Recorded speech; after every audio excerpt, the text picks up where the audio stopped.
Hi வணக்கம் எல்லாருக்கும். இந்த வீடியோ கண்டிப்பா இன்ட்ரெஸ்டிங்கா, யூஸ்ஃபுல்லா உங்களுக்கு பிடிச்ச வீடியோவா தான் இருக்கும். ஏன்னா இது வந்து என்னோட பட்டு சாரி கலெக்ஷன் வீடியோ தான். அது மட்டும் இல்ல, பட்டு சாரி எப்படி மெயின்டைன் பண்றது, என்ன பண்ணணும் பண்ணக்கூடாது அப்படிங்கிற ஒரு சில எனக்கு தெரிஞ்ச டிப்ஸ் எல்லாம் நான் உங்க கூட ஷேர் பண்ணிக்கிறேன். நீங்க என்னோட சேனலுக்கு புதுசுனா மறக்காம என்னோட சேனலை சப்ஸ்கிரைப் பண்ணிருங்க. இப்போ வாங்க நம்ம வீடியோக்குள்ள போலாம்.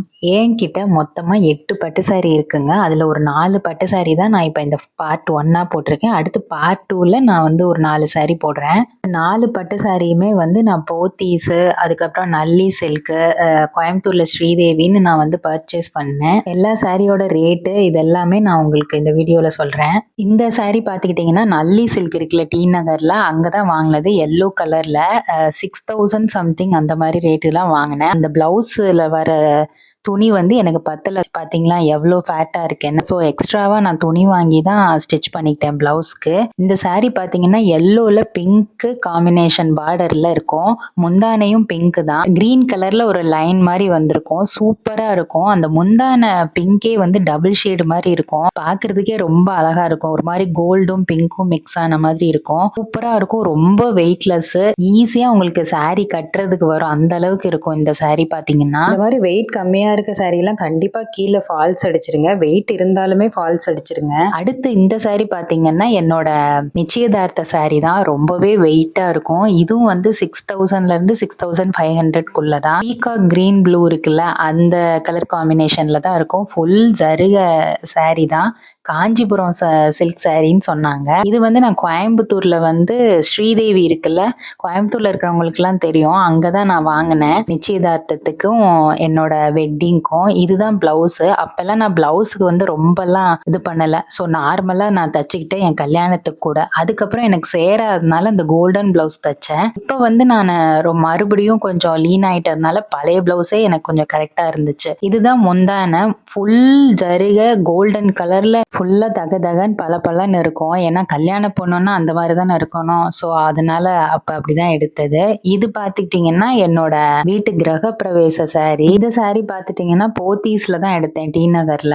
இதுவும் வந்து 6000 சம்திங் தான். இது வந்து மரூன் கலரு. இதுல எப்படி தெரியுதுன்னு தெரியல, ரெட் மாதிரி தெரியுதுன்னு நினைக்கிறேன். இதுவும் வந்து பாத்தீங்கன்னா முந்தான எல்லாம் வந்து பளபளன்னு ஃபுல் ஜரியா இருக்கும். சாரி வந்து மரூன்ல அங்கங்க டாட் டாட்டா இருக்கும் கோல்டன் கலர்ல.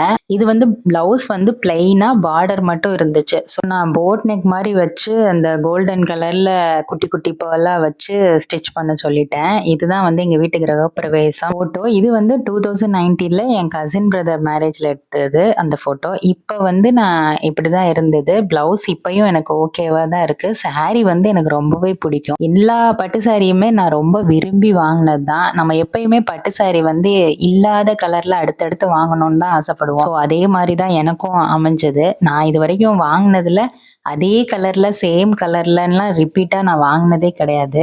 இந்த சாரி பாத்துக்கிட்டீங்கன்னா என்னோட வெட்டிங் சாரி தான். முகூர்த்த பட்டு புடவை. இதுவும் ஸ்ரீதேவில தான் எடுத்தது. நிச்சயதார்த்தம் முகூர்த்தம் ரெண்டுமே வந்து ஸ்ரீதேவில தான் கோயம்புத்தூர்ல எடுத்தது. இந்த சாரி எனக்கு ரொம்பவே பிடிச்ச சாரி. இது வந்து 13,500 ரூபாய் அந்த மாதிரி ரேட்ல தான். எவ்வளவோ சாரி காமிச்சாங்க. ஆனா எனக்கு வந்து இந்த சாரியில தான் ரொம்பவே கண்ணா இருந்தது. இந்த சாரி தான் அப்படின்னு ஃபிக்ஸ் பண்ணி வேணும்னு வாங்கினேன். இதுல பிளவுஸ் கூட கான்ட்ராஸ்டா கிடையாது. அதே ரெட் கலர்ல தான். இருந்தாலும் இந்த சாரி என்னமோ ரொம்ப பிடிச்சிருந்தது. இதுதான் எங்க வெட்டிங்ல எடுத்த போட்டோ. அப்ப நான் ஸ்டிச் பண்ண பிளவுஸ் வேற, இப்ப நான் வச்சிருக்க பிளவுஸ் வேற. அது இப்போ எனக்கு பத்தலன்றதுனால நான் வந்து அப்ப அவங்களே வந்து அதுல ரெட்ல தான் கொடுத்திருந்தாங்க. ஸோ அதுல லைட்டா வந்து எம்ப்ராய்டரி போட்டு அந்த மாதிரி நான் போட்டிருந்தேன் த்ரெட் ஒர்க் பண்ணி. இப்ப வந்து பிளெயினா கிரீன் கலர்ல டிஷ்யூ சில்க்ல வந்து பிளவுஸ் எடுத்து நான் வந்து அதுல லைட்டா ரெட்ல எம்ப்ராய்டரி ஒர்க் போட்டு போட் நெக்ல நான் ஸ்டிச் பண்ணிட்டேன். இது என்னோட ஃபேவரட் சாரி. பட்டுலயே எனக்கு வந்து என்கிட்ட இருந்த பிடிச்ச சாரின்னா இது. என் நிச்சயதார்த்த சாரியை விடவே இந்த முகூர்த்த சாரி தான் எனக்கு ரொம்ப பிடிக்கும். அதுல லைட்டா கிரீன் கலர்ல அங்கங்க டிசைன் இருக்கும். பார்க்கவே ரொம்ப அழகா இருக்கும். நான் வந்து மேரேஜ் அப்ப கொஞ்சம் லீனா தான் இருந்தேன். அதுக்கப்புறம் ஆஃப்டர் டெலிவரி பயங்கர வெயிட் போட்டேன். ஸோ எல்லாத்துக்கும் மாத்தி மாத்தி பிளவுஸ் தச்சிருந்தேன். திரும்ப நான் வந்து வந்து மறுபடியும் கொஞ்சம் வெயிட் லாஸ் பண்ணதுனால திரும்ப வந்து அந்த பட்டு சாரியோட பிளவுஸ்லாம் திரும்ப சேர ஆரம்பிச்சிருச்சு. நான் இப்ப கட்டி காமிச்ச சாரி எல்லாம் வந்து அயர்ன் பண்ணாம கசங்கி கசங்கி தான் இருக்கும். ஏன்னா பட்டு புடவை வந்து அடிக்கடி ட்ரை கிளீனிங், வாஷ்லாம் பண்ணக்கூடாது அப்படின்னு சொல்றாங்க. பட்டு சாரி மெயின்டெனன்ஸ் வந்து ரொம்பவே வந்து பார்த்து பண்ணணும். ஏன் தெரியுமா? பட்டு சாரி வந்து நம்ம ஒரே மாதிரி மடிச்சு வச்சு எடுக்காமலே இருக்கக்கூடாது. அந்த மடிப்புல வந்து டப்புன்னு விட்டுருவோங்கிறாங்க. அப்பப்ப நம்ம வந்து அதுக்கு ஆப்போசிட் டைரக்ஷன்ல மடிச்சு வைக்கணும். அட்லீஸ்ட் 3-4 மந்த்ஸ்க்கு ஒரு தடவையாவது. ஏன் சொல்றேன்னா எனக்கு அப்படிதான் ஆச்சு. எனக்கு பிடிச்ச முகூர்த்த சாரி வந்து நான் அப்படியே வச்சிருந்ததுனால படார்னு அந்த முந்தானையில வந்து விட்டுருச்சு.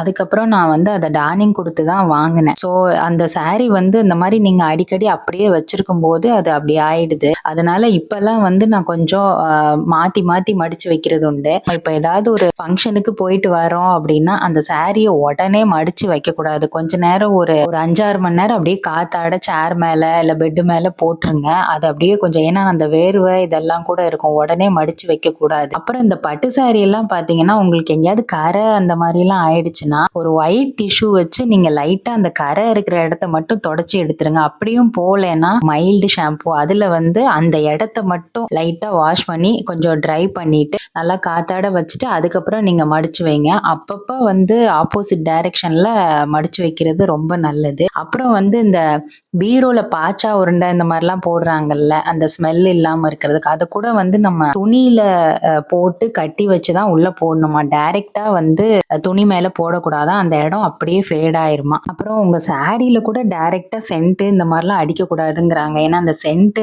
அந்த கெமிக்கல் கூட அந்த சாரியில வந்து அந்த கலர் வந்து ஃபேட் ஆயிருமா. அடிக்கடி வெயில்லையும் போட்டு எடுக்கக்கூடாது, நிழல்ல தான் காய போடணுங்கிறாங்க. பட்டு சாரி ரொம்ப நாள் உங்களுக்கு வரணும் அப்படின்னா கண்டிப்பா வாஷ் பண்ணவே கூடாது. ட்ரை வாஷ் ரொம்பவே கம்மியா இருக்கணும். அதாவது நல்ல நாள் கோயிலுக்கு போறது அப்படி ஏதாவது வரும்போதாவது எடுத்து கட்டி கொஞ்சம் அப்பப்ப மாத்தி மடிச்சு வையே அப்படிம்பாங்க அம்மா.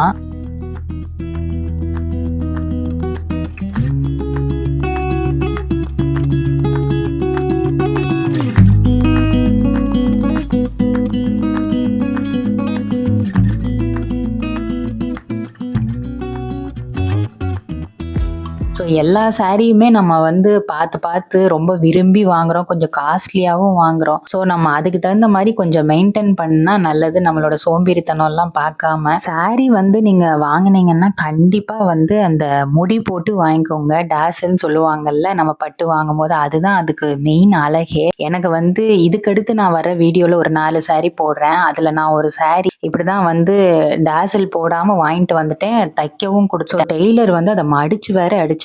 அந்த சாரியில உள்ள அழகே போயிடுச்சு. கண்டிப்பா முடி போட்டு வாங்கிக்கோங்க. அதுதான் அந்த சாரிக்குரிய அழகே. அப்புறம் நீங்க சாரி வந்து கண்டிப்பா வந்து ஃபால்ஸ் அடிச்சு, எந்த பட்டு சாரியா இருந்தா கூட ஃபால்ஸ் அடிச்சு தான் நீங்க கட்டுங்க. அப்பதான் நல்லா இருக்கும் அந்த சாரி. நம்ம காஸ்ட்லியா எவ்வளவோ பட்டு சாரி வாங்குறோம். அந்த வாங்குற சாரி வந்து கொஞ்சம் வருஷம் கழிச்சு விற்கும் போது அது கொஞ்சம் ரீசேல் வேல்யூ இருந்துச்சா நமக்கும் ஹாப்பியா தானே இருக்கும். நான் வந்து லாஸ்டா கோஆப்டெக்ஸ் போயிருந்தப்ப அவங்க வந்து இந்த மாதிரி ஒரிஜினல் ஜரிக்கெல்லாம் வந்து அவங்க கார்டு அந்த பட்டு சாரியோட தர்றாங்க. நீங்க வந்து அத பின்னாடி வந்து விக்கும்போது கூட அதுக்கு ஒரு நல்ல ரீசேல் வேல்யூ உண்டுன்னு சொல்றாங்க. நான் அது கூட லாங் வீடியோவா போட்டிருக்கேன். அந்த வீடியோ வந்து இந்த வீடியோவோட எண்ட் ஸ்கிரீன்ல கொடுக்குறேன், செக் பண்ணி பாருங்க. என்னோட இந்த பட்டு சாரி கலெக்ஷன் வீடியோலாம் உங்களுக்கு எந்த பட்டு சாரி ரொம்ப பிடிச்சிருக்குன்னு கண்டிப்பா கமெண்ட் பண்ணுங்க.